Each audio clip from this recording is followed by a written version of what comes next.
living check to check. Make a little money, pay some bills. This week on the Pete the Planner Show, we answer your money questions. Here's how the show works. You email us, askpete at PeteThePlanner.com. That's askpete at PeteThePlanner.com, and there's a pretty good chance I'll ignore your email. I don't know. I just feels like honesty is important these days. No, I will answer you. Generally on the radio show, sometimes in my USA Today column, sometimes in a different column.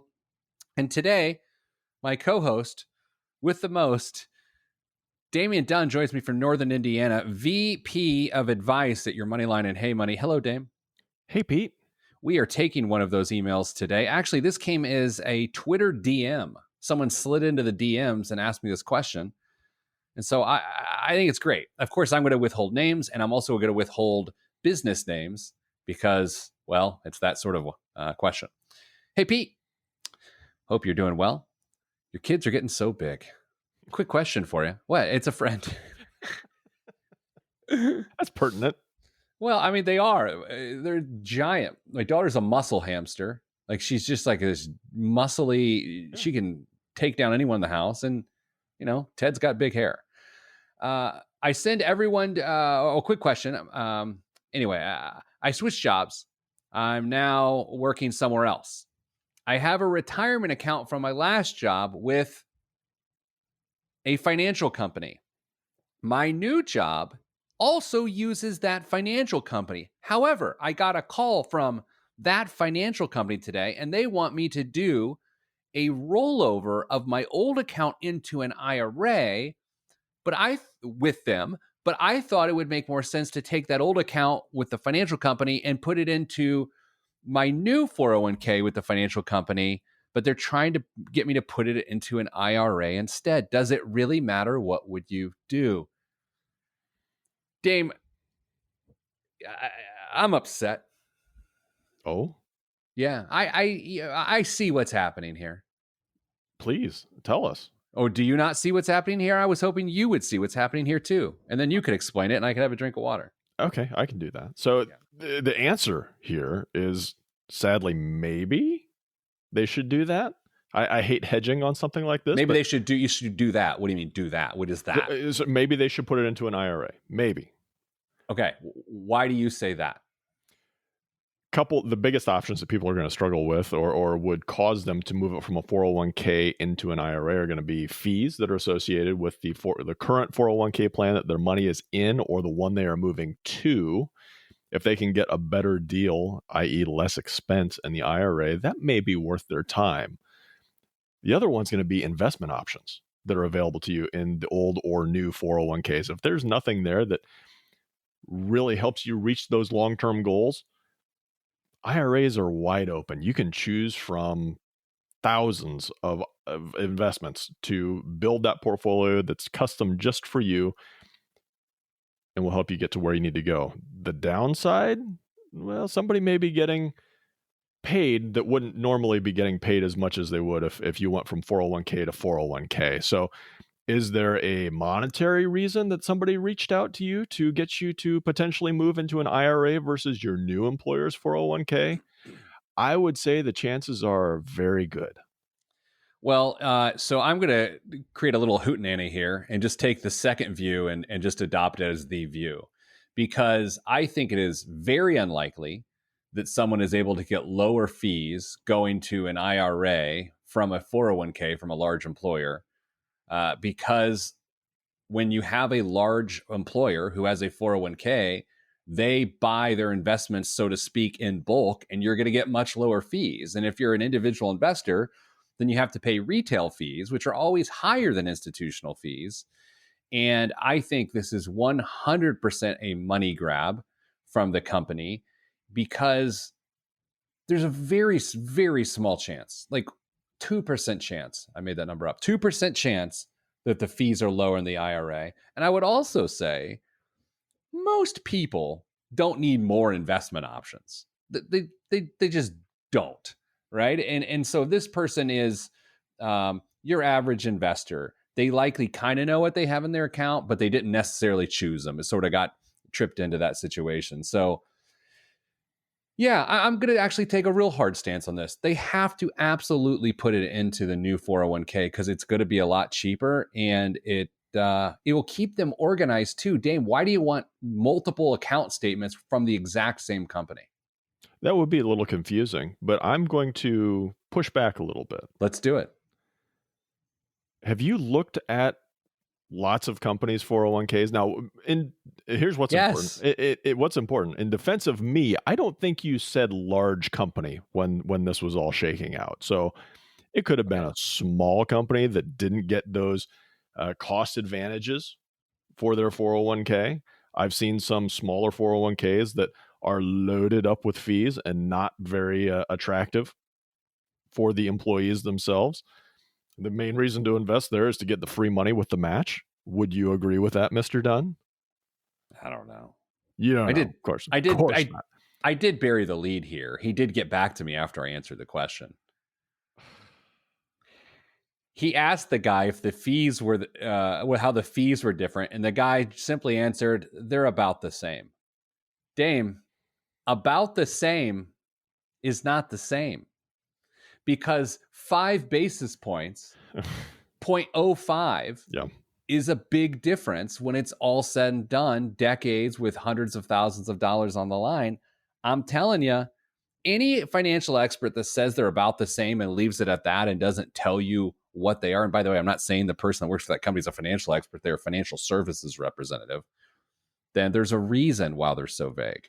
Was it just a cold call out of the blue from the financial services company saying, hey, we noticed this is going on. Why don't you move it to an IRA? Well, it's a cold call in the sense it was a cold call to my friend, but that's part of their business operations, that a person leaves a company and they get on the line and try to retain the business, and the person didn't know that it was just going to their own company, right? They don't know who the new 401k provider is. But once my friend told them that, the person should just back off. But unfortunately, they've got their own sales goals, and that creates issues for me. Interesting. And them. Yeah, there's a big conflict there for sure. But whether it was a big company or just a individual financial advisor, they're going to do whatever they can to retain the assets, because that's a very good likelihood of how they're getting paid. So as distasteful as it seems to us, that's just the way the world works, and you should expect it. I have no problem with people rolling over IRAs or into IRAs, rolling over 401ks into IRAs. I think it can make some sense, but here's what you need to get out of it. A, you have to value the advice you're getting from the advisor if you have an advisor on that IRA. B, if you don't have an advisor and you're just doing it direct, then you got to either hope for, like Dame said, better investment options, lower fees, and that has to be lower net fees, right? Because what we can't have happen is a person roll over their money into the IRA for better investment options with a better chance of return, but the advisor fees are so high that it nets them down, and they're earning below what the fees would have been on the other account. So I think sometimes, Dame, when you've got a really great 401k with a really great investment company with really low fees, and you're happy with the target date fund that you have, or you're happy with some broad index fund that you have, I mean, an IRA, it doesn't make that much sense to me, right? Just leave it where it's at. Yeah, you'd really have to get something out of the relationship with the advisor, which, by the way, the big companies are starting to bring in their own solution to that, bringing in advisors to help you make those decisions. So it's going to muddy the waters even quicker. The individual advisor who can help you with the IRA, or stick with the big company who can provide most of the same services for you. I am not anti-advisor. You and I are both very pro-advisors as former advisors and people who work with advisors all the time. But that advisor needs to bring something to the table other than just putting you in the same index fund that you were likely in anyway. All right, Dame, coming up after the break, will this horrific financial time change Americans' financial sensibility for good? We'll discuss that impossible question to answer next on the Pete the Planner Show.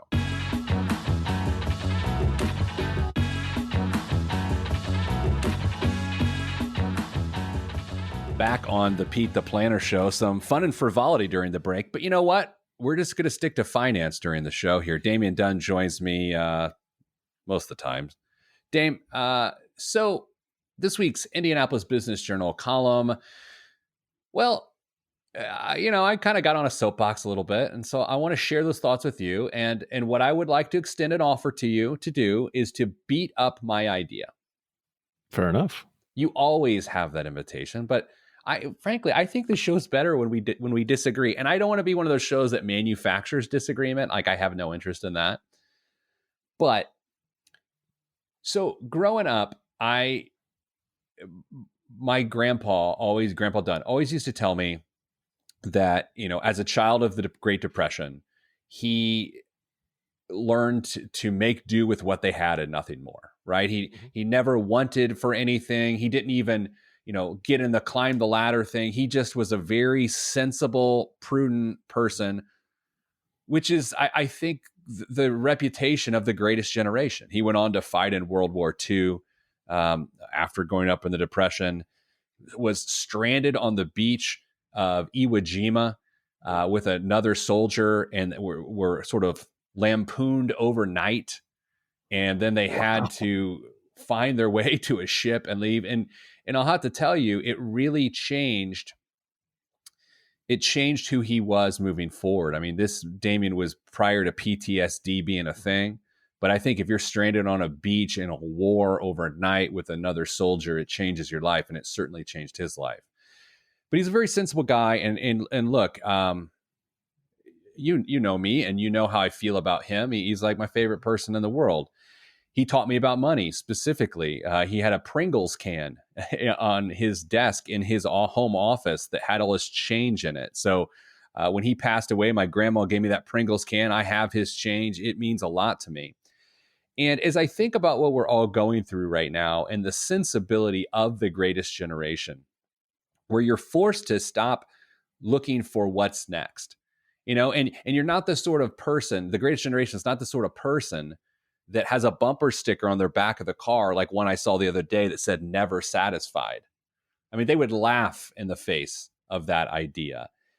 And so I think it's quite possible that there's a sensibility reckoning in America as it relates to consumerism and materialism and stability altogether.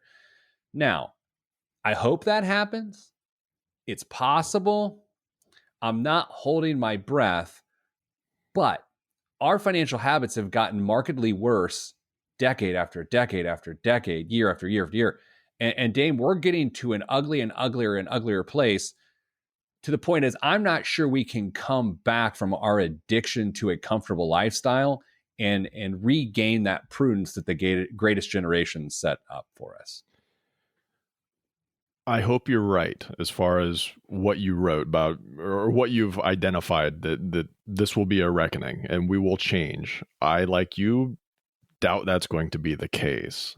We have very comfortable lifestyles. Most of us have very comfortable lifestyles that we have grown up in and that we are raising kids in.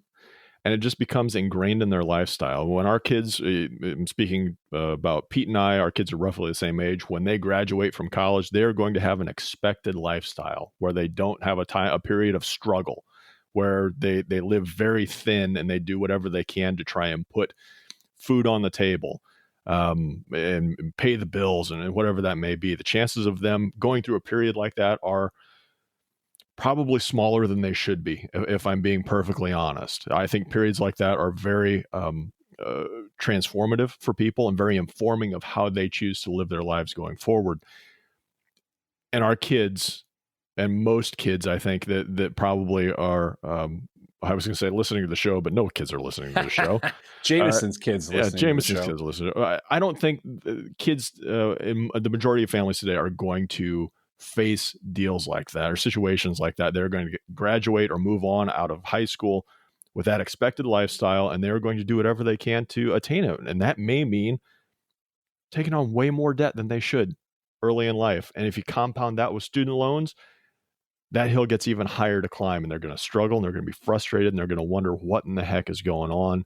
And they're going to look outside of themselves for solutions, because that's what we do now. We try and solve our kids' problems. I point the finger at me, just as much as maybe anybody else, but I don't let my kids struggle enough. And that's something that I know I need to look forward to. And this just became a really awkward personal confession segment on the Pete the Planner show. Well, that's what it is. I mean, because here's the thing. I struggle with this too. I don't have the greatest sensibility in the world. I think it's pretty good when it comes to money and need, but I have material wants and desires. I'll just say this. My grandparents had one home in which they raised their kids and their grandkids.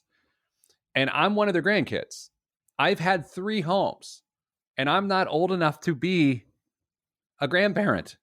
You know, they just called their home a home. My wife and I have called our homes a starter home, a transition home, a family home, and we're likely to have an empty nester home or a forever home. You know, my grandparents vacationed when it made sense.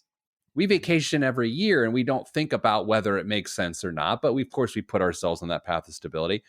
I think, and I sound like old man McGripey, I think we have to press reset on our financial sensibility. And I think that was the catalyst to financial literacy becoming a thing 15 to 20 years ago. I think that's what people were hoping for. And it sort of evolved into financial well-being.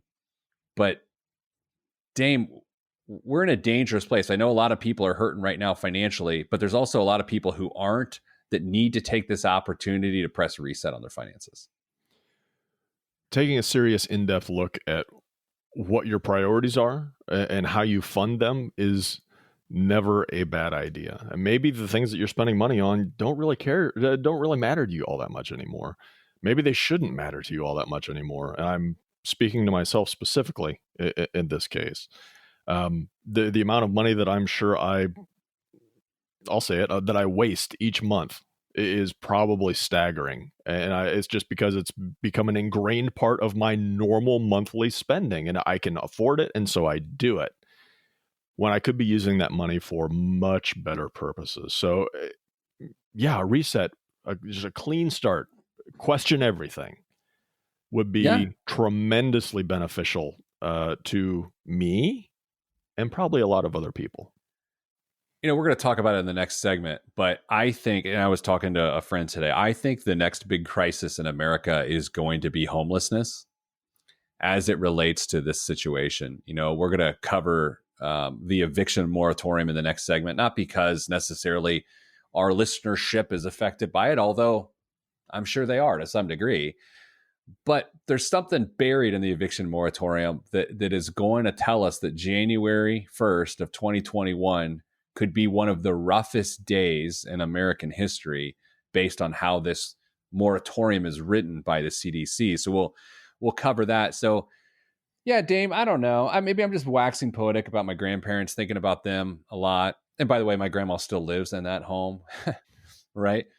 But I saw a piece of news this week that made me laugh because I wrote a blog post about it about 10 years ago. In some capacity, I think the decline of human sensibility as it relates to money happened when Cribs debuted 20 years ago on MTV. Yeah. And so this week there's the 20th anniversary of Cribs, and I loved that show so much so that my favorite part, because I'm a dummy, is when they would open the refrigerator and you would just see rows of whatever they drank. And so then our fridge, when I was young and dumb in my early 20s, we had like a Cribs fridge with just different types of drinks in it. And it was just like, is that not the decline? It's just, hey, look at my house, everybody. And it's just like, didn't even make any sense. Coming up after the break, we're going to talk the eviction moratorium here on the Pete the Planner Show.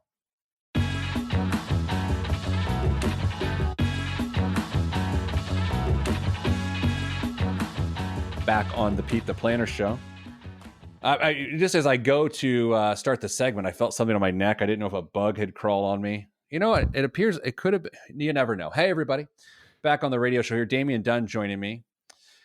So, Dame, September 4th, Friday, September 4th, the CDC put into effect an eviction moratorium.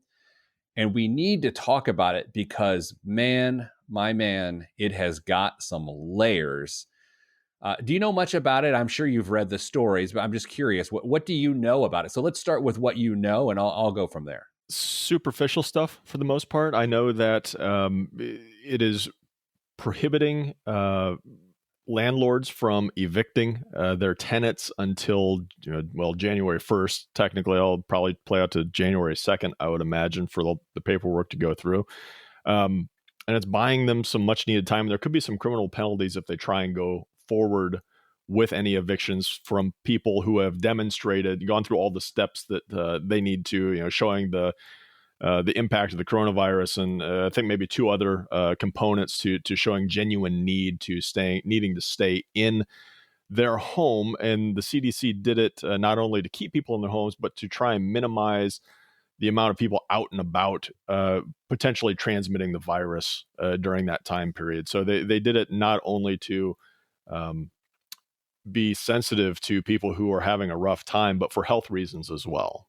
Yeah, that's, you're 95% of the way there, and it's the nuance that you either chose to leave out or that you left out that is where it gets pretty fascinating. So, number one, the CDC did this as a medical move. This is not a financial decision. So they did it to prevent the spread of the virus. So if people were out of their homes, or if people are homeless shelter, have to go stay with relatives, that's where they do it. It has no financial teeth at all.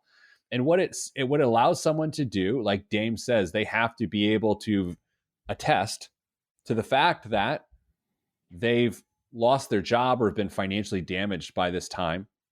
They have to qualify for the income requirements, which means if you're a single earner, it's $99,000 or less, or if you're a joint filer, it's $198,000 or less. And then you print off a certificate from the CDC website that is a declaration that you hand to your landlord that you've signed that says you're in this situation, and your landlord, whether it's a big, large organization or a mom and pop, has to let you stay. However, there's some really weird stuff with this. First off, that means the landlord can't get any money out of you, right? They say you have to make your best effort to pay, but that's so subjective. If you've lost your job and you have no income, what are you going to do? You're going to put food on your table, or you're going to pay someone you don't have to pay. Right. So, Dame, this is where it gets weird, right? Because the landlord takes the burden of this. Mm-hmm. There are a lot of mom and pop landlords that use the rent payments to pay the mortgage on the rental property. So then theoretically, if they get behind over the next few months, or maybe they're already behind because this eviction moratorium hadn't been in place, and so they were just letting them stay, guess what, Dame? They're going to get foreclosed upon, and this is going to happen anyway. Yeah, without some protection for the owners of the rentals, this could go sideways really quick. Now, I don't know how quickly that process would happen, the eviction process, because they get foreclosed upon. I don't think it would be until probably after January 1st. At this point, it would take a while to get there. But this is a good, potentially really good action being taken, but it's going to have some unintended consequences. It could be really tough to deal with, because it may take a while to get a renter back in there, even if they end up evicting the tenant in January. Yeah. So before we go much further, I think you and I both need to express this feeling that we likely share. Tenants and landlords should not be adversaries. No, but it's weird. It's turned into that relationship, even from Three's Company with Jack Tripper and Mr. Roper or Mr. Furley. There's always that adversarial relationship between renters and landlords. How about that reference? Wow, that was fantastic. It felt impressive. And I mean, I've been a landlord. I've been a pop landlord, and I have had peaceful relationships with renters, and I've had an adversarial relationship with one renter.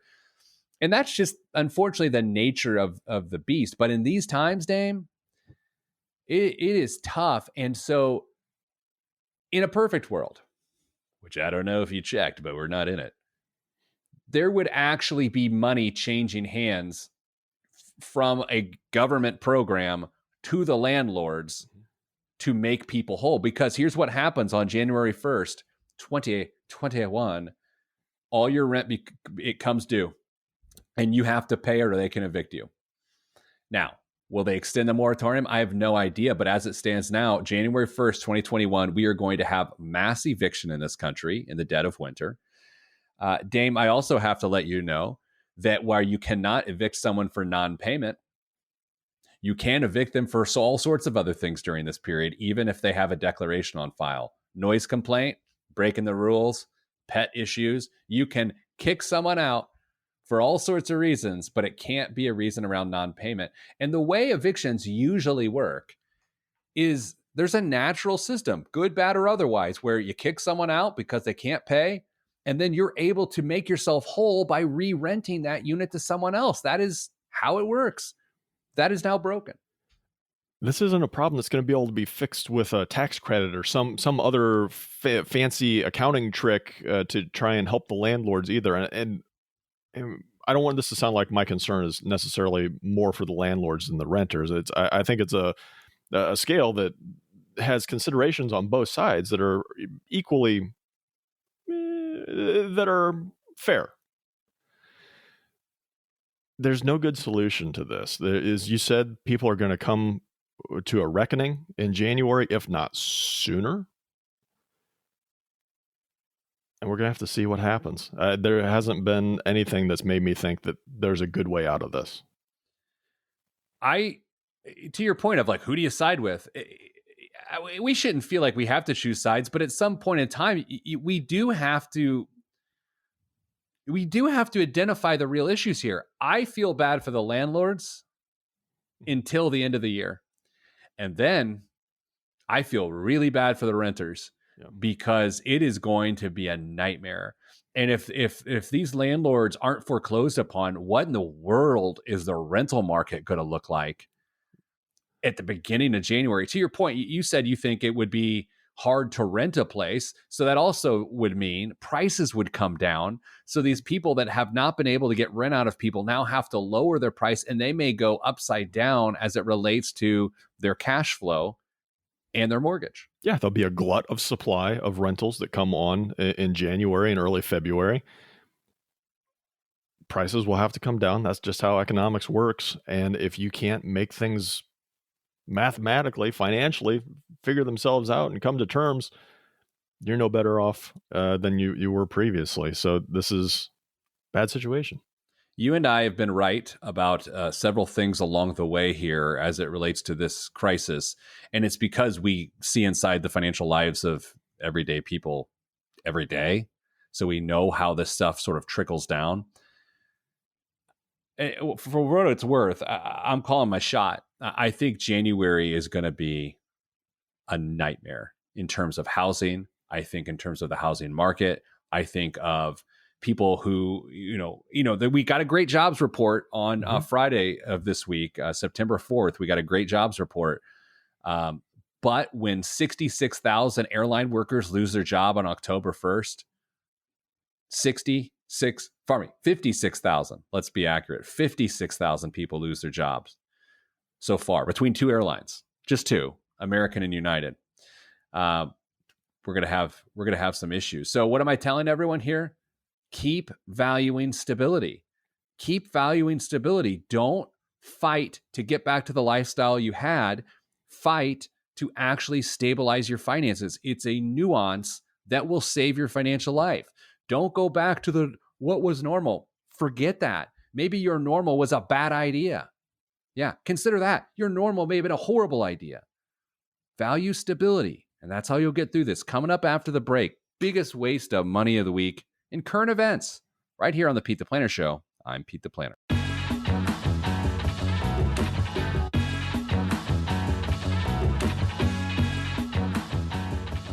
Back on the Pete the Planner Show. This week's biggest waste of money of the week right here on the Pete the Planner Show is the Notorious Big's Coney crown, worn by Christopher Wallace, a.k.a. the Notorious Big, a.k.a. Biggie Smalls, a.k.a. Big Papa. The iconic King of New York, Coney, K-O-N-Y. That's how that works, Dame. Photo shoot. He did a photo shoot. Biggie Smalls, 3 days before he died. It was called the King of New York photo shoot. You've seen the picture. You've seen the picture of Biggie Smalls. He's a rapper, for those that don't know. He doesn't have a smile on his face. He looks downtrodden or something. I can't tell you the emotions he had within him. And then he had a crown on his head, and it was the King of New York shoot. Well, this important piece of hip hop history is up for sale. The crown has spent the last 23 years in the possession of photographer Baron Claiborne, who created the images and the theme for the shoot. It's inscribed on the interior with "Crown from Biggie Coney Shot, NYC 3697." Bears both Wallace's and Claiborne's signatures and will be accompanied in the lot by 3 36 by 40 prints from the shoot, as well as the contact sheet when it goes up for sale as part of Sotheby's hip hop auction on September 15th. Dame, there's a lot there, my friend. All right, so you know where we're going with this, right? I think so. How much do you think that costs? I mean, they have an auction estimate. I'm guessing that's what you're going for here. To start bidding, bidding starts at the bidding starts at a certain number, and I want you to tell me. And by the looks of this thing, which we're looking at on Facebook Live right now, it looks to be I could be wrong. Doesn't that look like a plastic crown you'd buy at Party City for like a kid's birthday party? Yeah, originally I thought you were going to tell me that was the first Burger King crown. It does look like. Do you remember those creepy Burger King commercials where the king would show up? Yeah, That was terrifying. What do you think? Danza says 300,000. Danza, of course, is a Facebook contributor here. Dan, what do you think? Opening bid, $100,000. $200,000. And here's the tough thing about this: it's going to go for a lot more than that, even in this economy. And, from time to time, I will say during the biggest waste of money of the week segment that something is not a waste of money. In fact, it is a good use of money. Dame, I'm going to hedge on this one because I think to buy, hundreds of thousands of dollars commitment into a plastic crown from a hip hop video doesn't make a lot of sense. But as a hip hop head, I have to say this is a pretty cool piece of hip hop history. Sean Combs has to buy this, right? That's a great point. Part of the auction proceeds go to a couple nonprofits in the area, in the New York area. So maybe that's the way it goes. Someone like, I don't know what he goes by. Does he back to Sean Combs? It's not Puffy or P. Diddy? No idea.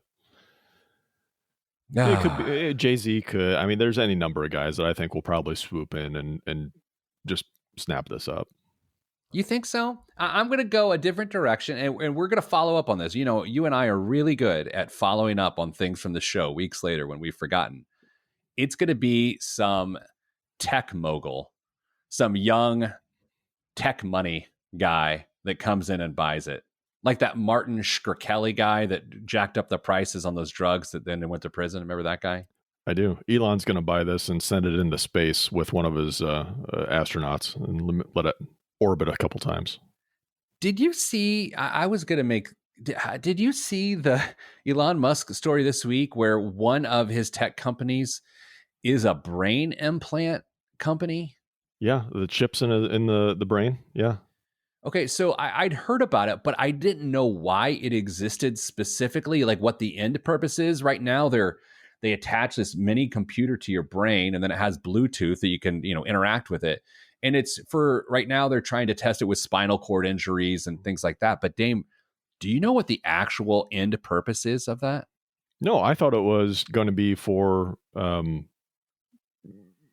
diseases or injuries or something like that to try and, help the quality of life for people that need it. If you tell me this is the Matrix Neo type, I know jujitsu type of stuff, I'm going to just walk off the screen.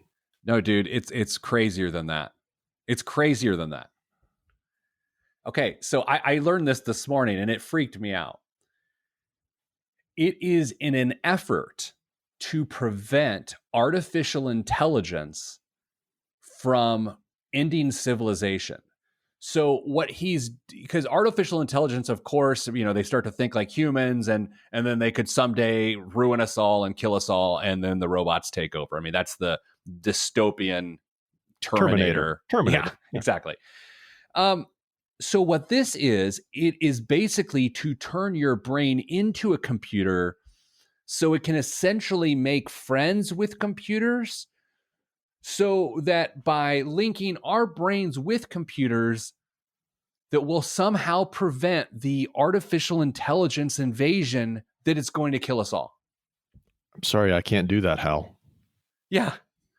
I that's unbelievable. Why is a computer going to be friends with me? They don't. It's not artificial emotion. It's artificial intelligence. They don't care. U.S. debt is set to exceed size of the economy next year, a first since World War II. Speaking of World War II, let's just get all the depressing out of this now. You know, can we just make Danza a third member of the show? She just put, that seems like an unwise alliance. Dame, I mean, this is not surprising. We are definitely, with a lot of these headlines, we're into the territory of, yeah, we knew this was coming, but now we got to read the headline that says it's going to happen. It's like, hey, all the kids go back to college. Oh, guess what? There's 1,000 cases per campus. Yeah, I know. So, I mean, it's shocking. I'm sad. I'm upset. I want people to be safe. But I kind of knew that was going to happen in early August.